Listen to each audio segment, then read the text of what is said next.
چلو سیکھیں قرآن کیسا ہے اجر سنا، ایک نیکی ایسی ملے اس کے جو برابر ہے۔ الحمدللہ رب العالمین والصلاة والسلام علی سید الانبیاء والمرسلین، اما بعد فاعوذ باللہ من الشیطان الرجیم، بسم اللہ الرحمن الرحیم۔ پڑھیے الصلاة والسلام علیکہ یا رسول اللہ وعلی آلک و اصحابک یا حبیب اللہ، الصلاة والسلام علیکہ یا نبی اللہ وعلی آلک و اصحابک یا نور اللہ۔ تو پیارے بچوں اور کڈز مدنی چینل کے ناظرین، ایک بار پھر اپنا پروگرام آئیں قرآن سیکھیں لے کر حاضر ہیں۔ جیسا کہ آپ جانتے ہیں کہ اس پروگرام میں ہمارے پاس بہت ہی پیارے بہت ہی انٹرسٹنگ، بہت ہی دلچسپ اور بہت ہی خوبصورت سیگمنٹس ہوتے ہیں، آج بھی ہوں گے، لیکن اس سے پہلے ہمارے پیارے آقا صلی اللہ علیہ وسلم پر درود پاک پڑھنے کی فضیلت سنتے ہیں۔ تو پیارے بچوں اور کڈز مدنی چینل کے ناظرین، اللہ پاک کے پیارے نبی، آخری نبی محمد عربی صلی اللہ علیہ وسلم نے ارشاد فرمایا، جو شخص مجھ پر ایک بار درود پاک پڑھتا ہے، کتنی بار؟ ایک بار درود پاک پڑھتا ہے، اللہ پاک اس پر 10 رحمتیں نازل فرماتا ہے۔ پیارے بچوں، کتنی پیاری فضیلت ہے کہ درود پاک کتنی بار پڑھنا ہے؟ صرف ایک بار، اور رحمتیں کتنی اتریں گی؟ 10 رحمتیں نازل ہوں گی، ٹھیک ہے نا؟ تو جتنا زیادہ درود پاک پڑھتے جائیں گے اتنی زیادہ رحمتیں ہم پر نازل ہوتی جائیں گی، ٹھیک ہے؟ تو ہمیں بھی چاہیے کہ اپنے پیارے آقا صلی اللہ علیہ وسلم پر محبت کے ساتھ، کثرت کے ساتھ درود پاک پڑھیں گے نا انشاءاللہ؟ صلو علی الحبیب۔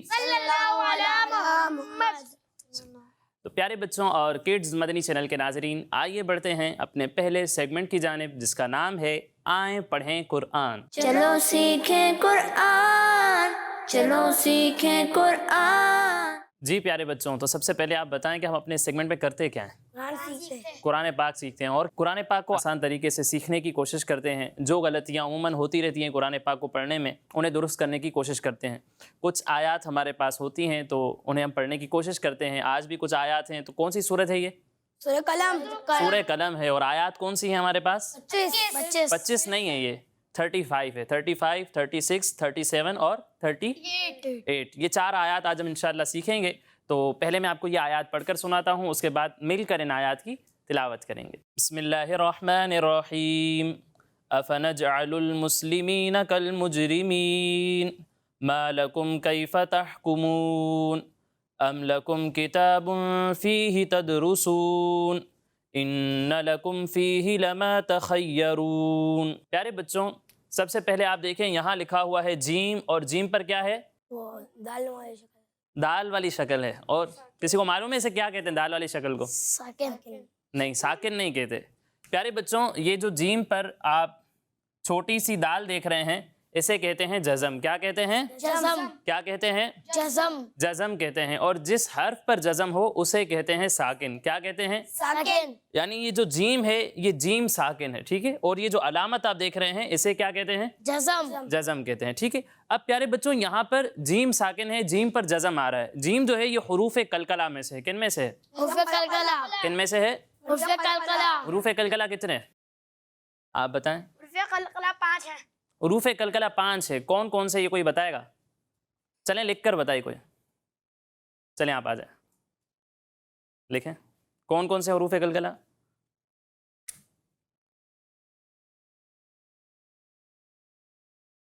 یہ کون سا حرف ہے؟ قاف۔ قاف۔ اور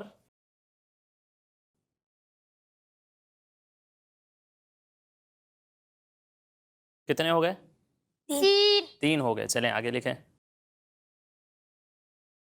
آخر حرف رہ گیا۔ تو یہ 5 جو ہے یہ حروف قلقلہ ہیں۔ پڑھ کر کون بتائے گا یہ 5 حروف؟ 7 بھائی پڑھیں گے۔ قاف، قا، با، جیم، دال۔ انہوں نے کوئی غلطی کی ہے حروف کو پڑھنے میں؟ عمر بھائی آپ بتائیں کیا غلطی کی ہے انہوں نے؟ یہ قاف کو 5 الف کھینچنے نہیں تھے۔ 5 الف کھینچ رہے نہیں تھے۔ 5 الف کھینچیں گے قاف کو؟ جی۔ چلیں، اور غلطیاں کیا ہوئی ہیں؟ اور تو اس نے ناک میں آواز لے گئی، ناک میں آواز لے کر گئے۔ اور جیم کو بھی 5 الف نہیں کھینچ رہے۔ جیم کو 5 الف نہیں کھینچا، اچھا۔ اور دال کو کتنے الف تک کھینچیں گے؟ دال کا بھی 5 الف کھینچیں گے۔ دال کو 5 الف تک کھینچیں گے۔ صحیح بتا رہے ہیں شہباز بھائی؟ جی جی۔ غلط بتایا ہے آپ نے. جیم کو، دال کو اور قوف کو ہم 5 الف تک نہیں کھینچیں گے، انہیں 3 الف تک کھینچ کر پڑھیں گے. کتنا کھینچ کر پڑھیں گے؟ 3 ٹھیک ہے. قوف، جیم اور دال، ان تینوں حروف کو جب آپ پڑھیں گے تو 3 الف تک کھینچ کر پڑھیں گے. اور با اور طا کو ہم 1 الف کے برابر کھینچ کر پڑھیں گے. کتنا کھینچ کر پڑھیں گے؟ 1 الف. 1 الف کے برابر. اور دوسری غلطی انہوں نے کی ہے کہ طا میں آپ ناک میں آواز لے گئے، آپ نے طا پڑھا ہے. طا نہیں پڑھنا، اسے پڑھیں گے طا. پڑھیں مل کر سارے حروف ایک بار دہرا لیتے ہیں. قاف، قاف، طا، طا، با، با، جیم، جیم، دال. دال. اور ان حروف کو لکھنے میں بھی انہوں نے ایک غلطی کی ہے. وہ کوئی غلطی بتا سکتا ہے؟ ایک چیز انہوں نے لکھی ہے وہ غلط لکھی ہے. کیا غلط لکھا ہے انہوں نے؟ سعد بھائی آپ بتائیں. اوکے، یہ جو ڈنڈی ہے بہت لمبی لگتی طا کی ڈنڈی جو ہے انہوں نے بہت بڑی بنائی ہے. چلیں ٹھیک ہے، کوئی بات نہیں، ہم چھوٹی کر دیتے ہیں اس کو. اور ایک غلطی کی ہے، جب آپ اردو یا عربی لکھ رہے ہو نا تو پیارے بچوں جب آپ کوما لگاتے ہیں تو کوما اس طرف نہیں ہوتا. کوما کا جو رخ ہوتا ہے وہ اس طرف ہوتا ہے. یعنی انہوں نے قوف لکھا ہے تو کوما کہاں ہے؟ طا کی طرف. آپ اس طرح کوما نہیں لکھیں گے اردو میں، اس طرح ہم انگلش میں لکھتے ہیں. اردو یا عربی لکھ رہے ہوں تو اس طرح کوما لگائیں گے. ٹھیک ہے، یہ غلطی ایک انہوں نے کی ہے. تو یہ حروف کلکلہ ہیں پیارے بچوں. جب حروف کلکلہ ساکن ہو نا تو ان میں کلکلہ خوب ظاہر ہوتا ہے. کیا ہوتا ہے؟ خوب ظاہر ہوتا ہے. خوب ظاہر ہوتا ہے. یعنی جب آپ جیم کی ادائیگی کریں گے نا تو اس کی آواز کو آپ نے مخرج میں ہلانا ہے. یعنی آفا نج علو نہیں پڑھیں گے، اسے ایسے پڑھیں گے آفا نج علو. یہ نج، یہ جیم کی جو آواز ہل رہی ہے، مخرج سے واپس لوٹ رہی ہے، اسے کہتے ہیں کلکلہ. تو یہاں کلکلہ خوب ظاہر ہونا چاہیے. ٹھیک ہے، پڑھیں آفا نج علو، افنجعل، افنجعل.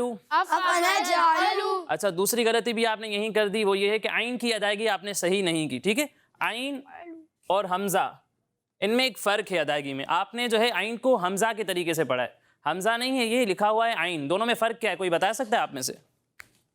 چلیں آپ بتائیں. عبد الرحمن بھائی. عین کو حلق سے آواز نکالتے ہیں اور حمزہ کی حلق سے ہی نکالتے ہیں.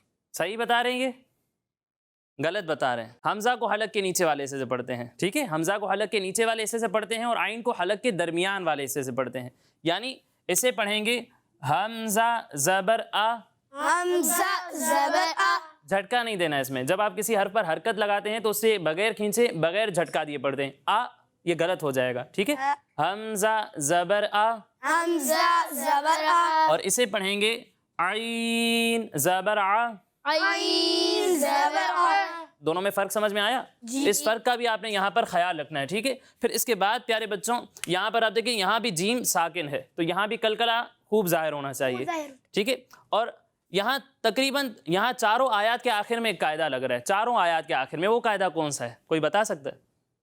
عمر بھائی بتائیں گے. چلیں. مد عارض ہو رہی ہے. مد عارض ہو رہی ہے. پیارے بچوں مد عارض کب ہوتا ہے؟ مد عارض تب ہوتا ہے جب حروف مدہ کے بعد وقف کی وجہ سے کوئی حرف ساکن ہو جائے. کیا ہو جائے؟ وقف کی وجہ سے کوئی حرف ساکن ہو جائے. اب یہاں پر آپ دیکھیں یا مدہ ہے اور اس کے بعد نون وقف کی وجہ سے ساکن ہو جائے گا. اسی طرح یہاں واو مدہ ہے اور اس کے بعد نون جو ہے وہ وقف کی وجہ سے ساکن ہو جائے گا. یہاں واو مدہ ہے اور اس کے بعد نون وقف کی وجہ سے ساکن ہو جائے گا. ساکن ہو جائے گا. یہاں بھی واو مدہ ہے اور اس کے بعد نون وقف کی وجہ سے ساکن ہو جائے گا. ان چاروں جگہوں پر مد عارض ہوگا. کیا ہوگا؟ مد عارض. مد عارض ہوگا. ٹھیک ہے، مد عارض کو ہم 1، 2 یا 3 الف کے برابر کھینچ کر پڑھتے ہیں. یعنی چاہیں تو 1 الف کے برابر کھینچیں، چاہیں تو 2 الف کے برابر کھینچیں اور چاہیں تو 3 الف کے برابر. 3 الف کے برابر کھینچیں. تینوں چیزوں کا آپ کو اختیار ہے. ٹھیک ہے، تو یہ قاعدہ بھی ہو گیا. اور ایک قاعدہ یہ دیکھ لیں کہ یہاں میم ساکن ہے، اس کا بھی قاعدے، اس کے بھی 3 قاعدے ہیں. میم ساکن کے کتنے قاعدے ہیں؟ 3 قاعدے ہیں اور تینوں قاعدے پچھلے ایپیسوڈز میں بتا چکا ہوں. ٹھیک ہے، یہاں کون سا قاعدہ ہوگا؟ کوئی بتا سکتا ہے؟ سعد بھائی. اظہار شفوی. اظہار شفوی ہوگا. غلطی بتائیں ان کی کیا ہے؟ عمر بھائی کیا غلط بتایا انہوں نے؟ اظہار شفوی. اظہار شفوی ہوگا. پکی بات ہے، صحیح بتا رہے ہیں. یہاں اظہار شفوی کا قاعدہ ہوگا. کون سا قاعدہ ہوگا؟ اظہار شفوی کا قاعدہ ہوگا. یعنی میم ساکن کے بعد با اور میم کے علاوہ کوئی بھی حرف آ جاتا ہے نا تو وہاں اظہار شفوی ہوتا ہے اور وہاں ہم گنہ نہیں کرتے. جی سوچ لیں، جی. نہیں کرتے. ٹھیک ہے، گنہ وہاں پر ہم نہیں کریں گے. تو یہ قاعدہ بھی ہو گیا. اور پیارے بچوں ہا کی ادائیگی میں بھی بہت سارے بچے غلطی کرتے ہیں، جیسا کہ ہم نے حمزہ اور عین کے بارے میں پڑھا. اسی طرح ایک حرف ہے ہا اور دوسرا حرف ہے ہا. جب آپ ہا کی ادائیگی کریں گے تو اسے حلق کے درمیان والے حصے سے پڑھیں گے. کہاں سے پڑھیں گے؟ حلق کے درمیان والے حصے سے. اور ہا کو حلق کے نیچے والے حصے سے. یعنی جو فرق ہم نے عین اور حمزہ کے درمیان پڑھا وہی فرق ہا اور ہا کے درمیان ہے. عین اور ہا کو ہم حلق کے درمیان والے حصے سے پڑھتے ہیں، حمزہ اور ہا کو حلق کے نیچے والے حصے سے، نیچے والے حصے سے پڑھتے ہیں، یعنی اسے پڑھیں گے ہا اور اسے پڑھیں گے ہا۔ تو یہ دونوں میں فرق ہے، اس فرق کا بھی آپ نے خیال رکھنا ہے۔ پھر اس کے بعد پیارے بچوں یہاں دیکھیں میم ساکن ہے اور اس کے بعد آ رہا ہے لام، یہاں کون سا قاعدہ ہوگا؟ سب مل کر بتائیں، اظہار شفوی، کون سا قاعدہ ہوگا؟ اظہار شفوی اظہار شفوی، اور یہاں غنہ نہیں ہوگا، نہیں کریں گے، ٹھیک ہے۔ پھر اس کے بعد پیارے بچوں یہاں پر آپ دیکھیں با پر دو پیش ہیں، یعنی با پر تنوین ہے اور اس کے بعد آ رہا ہے فا، یہاں کون سا قاعدہ ہوگا؟ شہباز بھائی اخفا، اخفا، سعد بھائی اکفا، اب آپ ان کی غلطی صحیح کریں، اخفا، اکفا کا قاعدہ ہوگا، اکفا کا قاعدہ ہوگا، ٹھیک ہے۔ حروف اکفا 15 ہیں اور نون ساکن یا تنوین کے بعد حروف اکفا میں سے کوئی بھی حرف آ جاتا ہے تو وہاں اکفا کا قاعدہ ہوتا ہے۔ کون سا قاعدہ ہوتا ہے؟ اخفا، اکفا کا قاعدہ ہوتا ہے، اور فا بھی حروف اکفا میں سے ہے، یہاں بھی اکفا کا قاعدہ ہوگا، اور یہاں ہم غنہ نہیں کریں گے، کنفیوژن ہے، کریں گے نہیں کریں گے؟ کریں گے، اکفا میں ہم غنہ کرتے ہیں، ٹھیک ہے، تو یہاں بھی ہم غنہ کریں گے۔ پھر اس کے بعد یہاں پر دیکھیں نون ہے اور نون پر کیا ہے؟ تشدید، کیا ہے؟ تشدید، کیا ہے؟ تشدید، اور جب نون پر تشدید آ جائے تو وہاں کیا ہوتا ہے؟ نون مشدد، وہاں نون مشدد ہوتا ہے، کیا ہوتا ہے؟ نون مشدد، ٹھیک ہے، نون مشدد تو اسے کہتے ہیں، لیکن وہاں کریں گے کیا؟ گنہ، کیا کریں گے؟ آواز لے کر آئیں گے، کیا کریں گے؟ گنہ، غنہ۔ اب غنہ کہتے ہیں کسے؟ وہ شہباز بھائی بتائیں گے، چلیں بتائیں۔ آواز لے کر جانا، ناک میں آواز لے جانا، صحیح بتا رہے ہیں؟ جی، ایک چیز چھوڑ دی انہوں نے، وہ کون بتائے گا؟ ناک میں آواز لے جا کر، اس کی ادائیگی کرتے ہیں۔ ناک میں آواز لے جا کر پڑھنے کو غنہ کہتے ہیں، ٹھیک ہے۔ جب آپ یہاں غنہ کریں گے تو یعنی ناک میں آواز لے جا کر اس کی ادائیگی کریں گے، ٹھیک ہے، یہ بھی ہو گیا۔ اور آخر میں یہ دیکھ لیں کہ یہاں میم ساکن ہے اور اس کے بعد کیا آ رہا ہے؟ یہاں کون سا قاعدہ ہوگا؟ اظہار شفوی کا قاعدہ ہوگا، ٹھیک ہے۔ اور یہاں دیکھ لیں لکھا ہوا ہے خا، خا حروف مستعلیہ میں سے ہے، تو اسے ہم کس طرح پڑھیں گے؟ موٹا پڑھیں گے، ٹھیک ہے۔ حروف مستعلیہ کو ہر حالت میں ہمیشہ کس طرح پڑھتے ہیں؟ موٹا کر کے پڑھتے ہیں، ٹھیک ہے۔ تو یہ چاروں آیات کے قواعد ہمارے ہو گئے تقریباً، اب آئیے مل کر ان آیات کی ہم تلاوت کرتے ہیں۔ افنجعل المسلمین أفنجعل المسلمين افنجعل المسلمین أفنجعل المسلمين کالمجرمین كالمجرمين کالمجرمین۔ كالمجرمين اچھا یہ مجرمین نہیں ہے، را عربی میں نہیں ہوتا، ٹھیک ہے، را ہے، ٹھیک ہے، کالمجرمین۔ كالمجرمين اچھا یہاں را کے بارے میں مجھے بتائیں کہ یہاں را کو پر پڑھیں گے یا باریک پڑھیں گے؟ باریک، سعد بھائی کہہ رہے ہیں باریک پڑھیں گے، شہباز بھائی صحیح بتا رہے ہیں یہ؟ جی کالمجرمین كالمجرمين کالمجرمین۔ كالمجرمين افنجعل المسلمین کالمجرمین أفنجعل المسلمين كالمجرمين افنجعل المسلمین کالمجرمین۔ أفنجعل المسلمين كالمجرمين آگے پیچھے ہو رہے ہیں، ایسے مزہ نہیں آ رہا، سب نے مل کر پڑھنا ہے، ٹھیک ہے، آگے پیچھے نہیں ہونا، سب مدات کی مقدار کو برابر برابر کھینچیں گے تو سب ایک ساتھ رہیں گے، ٹھیک ہے نا، کوئی زیادہ کھینچے گا کوئی کم کھینچے گا تو آگے پیچھے ہو جائیں گے، ٹھیک ہے، ایک ساتھ پڑھنا ہے۔ افنجعل المسلمین کالمجرمین أفنجعل المسلمين كالمجرمين افنجعل المسلمین کالمجرمین۔ أفنجعل المسلمين كالمجرمين اب یہ آیت کون سنائے گا؟ سعد بھائی آپ پڑھیں۔ افنجعل المسلمین کالمجرمین۔ صحیح سنا یہ انہوں نے، اچھی کوشش کی ماشاءاللہ، لیکن مزید بہتری کی کوشش جاری رکھنی ہے۔ اگلی آیت پڑھتے ہیں۔ ما لکم ما لكم ما لکم ما لكم کیف تحکمون كيف تحكمون کیف تحکمون كيف تحكمون ما لکم کیف تحکمون۔ ما لكم كيف تحكمون اچھا ہا ساکن میں جھٹکا نہیں دینا، ٹھیک ہے، تحکمون یہ بہت غلط ہو جائے گا، ٹھیک ہے، آپ نے جھٹکا نہیں دینا ہا ساکن میں۔ ما لکم کیف تحکمون ما لكم كيف تحكمون ما لکم کیف تحکمون۔ ما لكم كيف تحكمون ام لکم أم لكم ام لکم أم لكم کتاب فیہ كتاب فيه کتاب فیہ كتاب فيه تدرسون تدرسون تدرسون۔ تدرسون ام لکم کتاب فیہ تدرسون أم لكم كتاب فيه تدرسون ام لکم کتاب فیہ تدرسون. ام لکم کتاب فیہ تدرسون. اب یہ آیت کون سنائے گا؟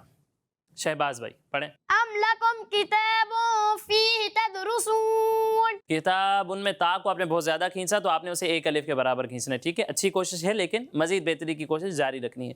آخری آیت پڑھتے ہیں.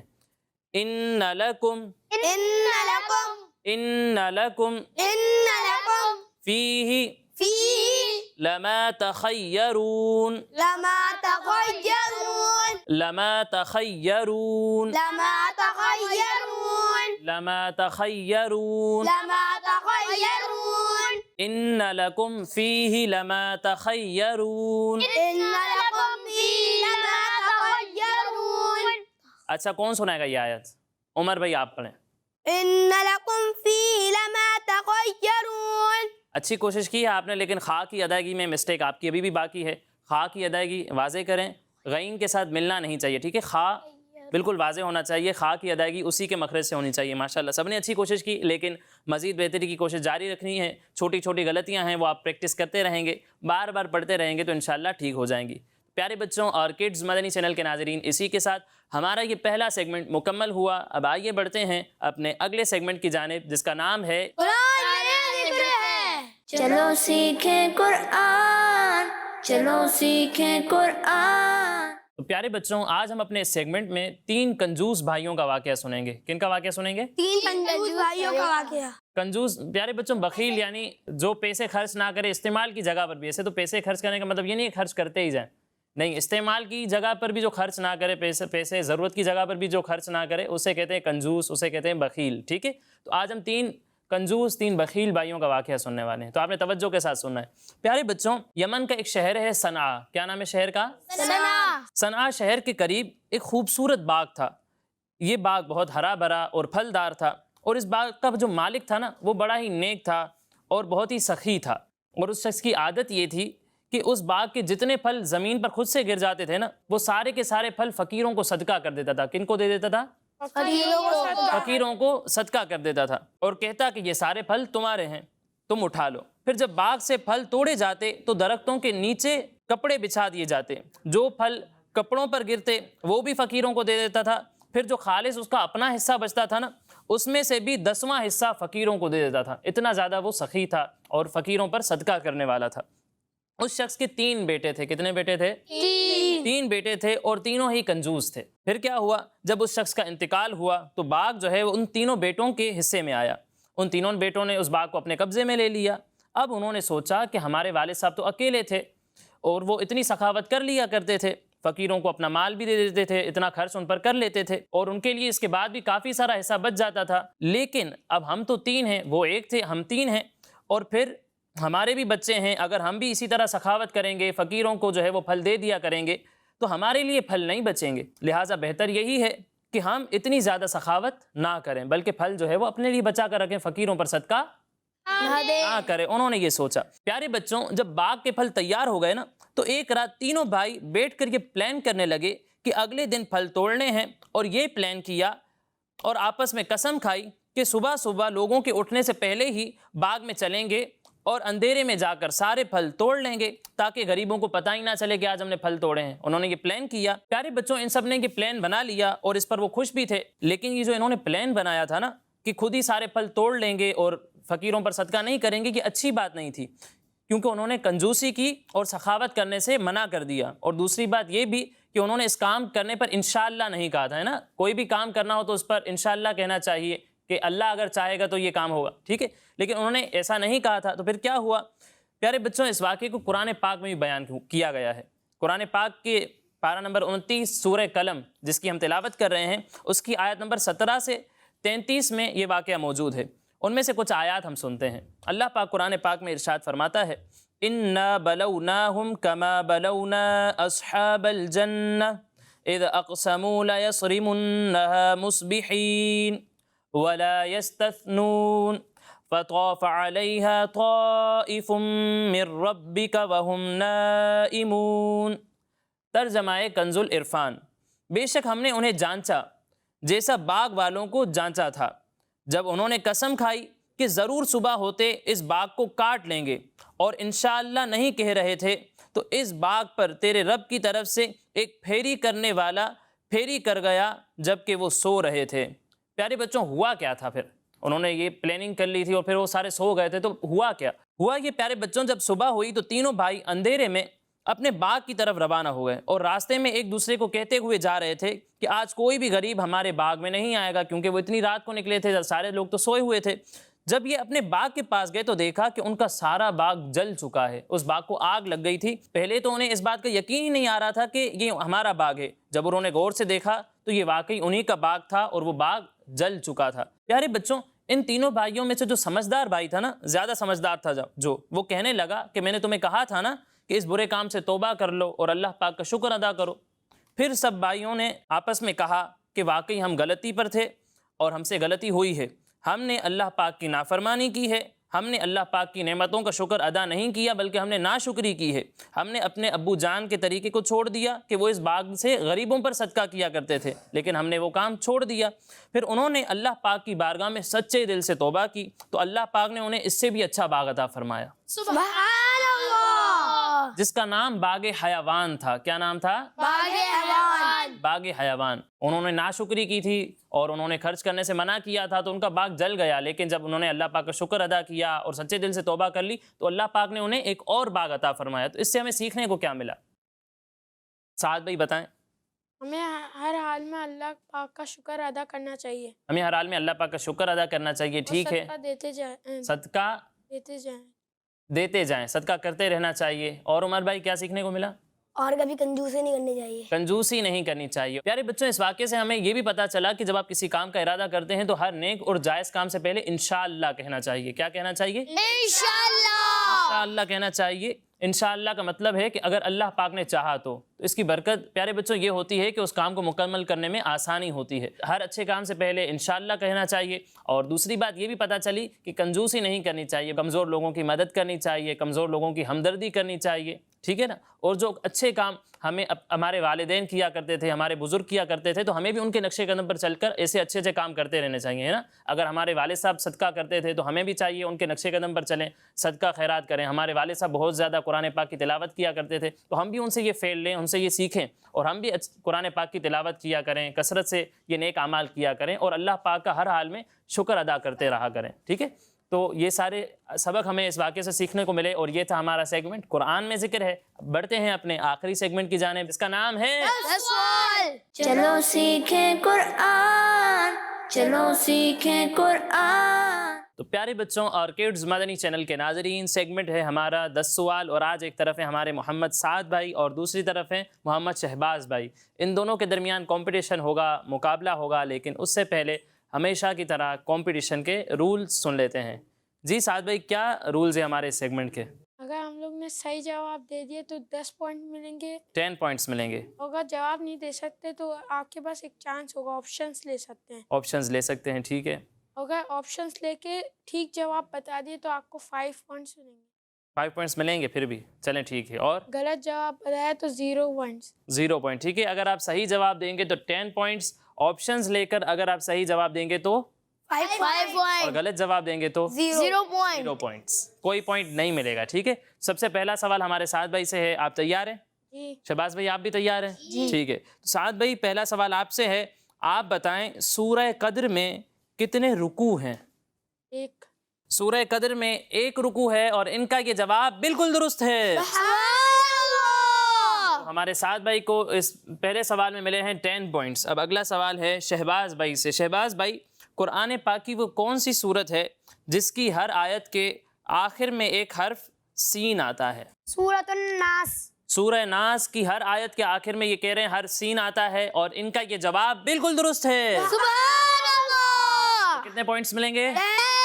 10 پوائنٹس ملیں گے ہمارے شہباز بھائی کو۔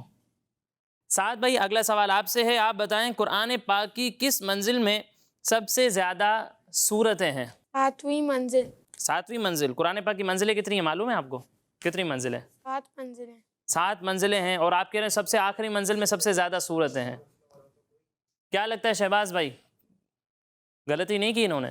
ٹھیک ہے. یہ کہہ رہے ہیں قرآن پاک کی 7ویں یعنی آخری منزل میں سب سے زیادہ صورتیں ہیں اور ان کا یہ جواب بالکل درست ہے. سبحان اللہ. کتنے پوائنٹس ملیں گے انہیں؟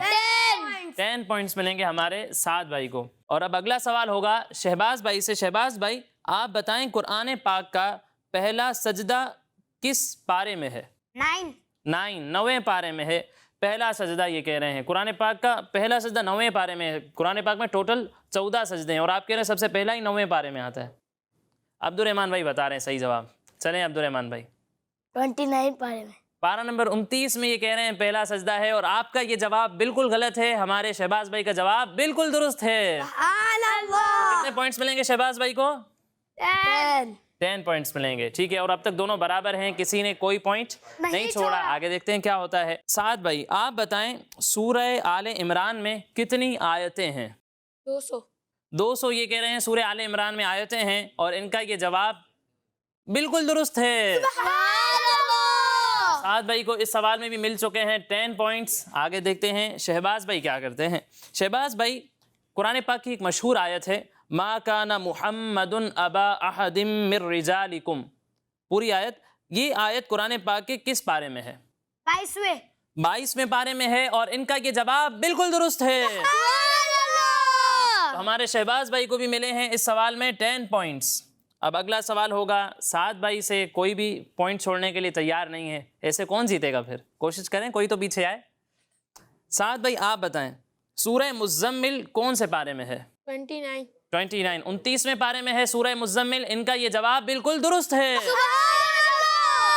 سعد بھائی کو ملے ہیں اس سوال میں 10 پوائنٹس. اور اگلا سوال ہے شہباز بھائی سے. جی شہباز بھائی آپ بتائیں قرآن پاک کی وہ کون سی صورت ہے جس میں مسلمانوں کو حضور صلی اللہ علیہ وسلم پر درود پڑھنے کا حکم دیا گیا ہے؟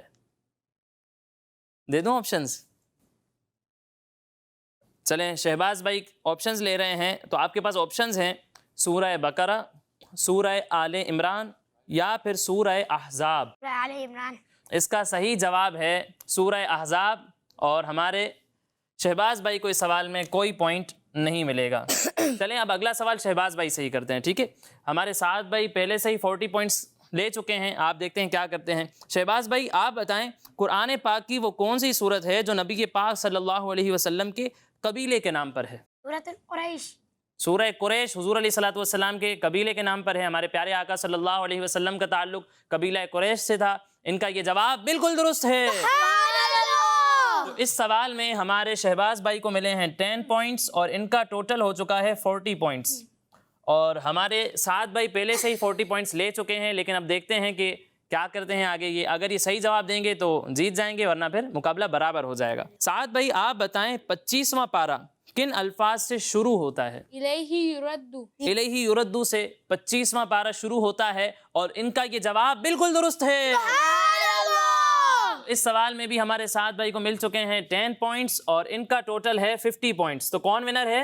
سعد بھائی آج کے ہمارے ونر ہیں. اللہ پاک ہم سب کو صحیح طریقے سے قرآن پاک کو پڑھ کر اسے سمجھ کر اس پر عمل کرنے کی توفیق عطا فرمائے. تو پیارے بچوں اور کڈز مدنی چینل کے ناظرین اسی کے ساتھ ہمارے اس پروگرام کا وقت مکمل ہوا. انشاءاللہ اگلے پروگرام میں مزید آیات مزید انفارمیشن کے ساتھ حاضر ہوں گے. تب تک کے لیے اجازت دیجیے. اپنا خیال رکھیے. السلام علیکم ورحمۃ اللہ وبرکاتہ. وعلیکم السلام ورحمۃ اللہ وبرکاتہ. صلو علی الحبیب. چلو سیکھیں قرآن کیسا ہے اجر سنا, ایک نیکی ایسی ملے اس کے جو برابر ہے. بچوں کا مدنی چینل آ گیا, بچوں کا آ گیا